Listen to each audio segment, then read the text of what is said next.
I want to again raise the issue of school bus drivers. Both drivers and bus companies are on to me constantly.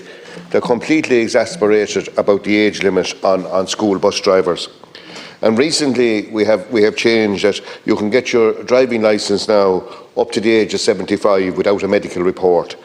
And it just seems inconceivable that bus drivers, who in the vast majority of cases are pensioners, and it's absolutely excellent for their mental health as well as financially for them to be able to drive a school bus part-time. And they can drive a tourist bus from the top of the country, from Donegal to Cork, but they can't drive a school bus a couple of kilometres around their own home. And I'd urge you, before we get to the season next August, where we're again in trouble as regards school bus routes and having buses on them, that Bus Éireann revisit this decision and take this anomaly out completely. Thank you, Deputy. We fully accept that at 6 months intervals, bus drivers should have a medical check for their compensate, but surely this rule has to be revisited. Thank you. Taoiseach.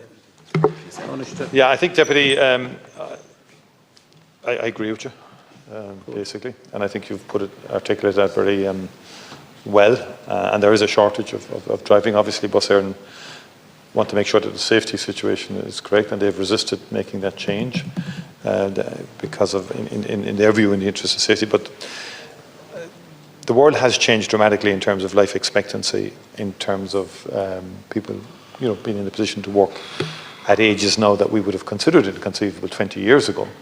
But the world has changed, and in my view, with the appropriate procedures, we should be able to facilitate older people to work in particularly in the school bus context. Thank you.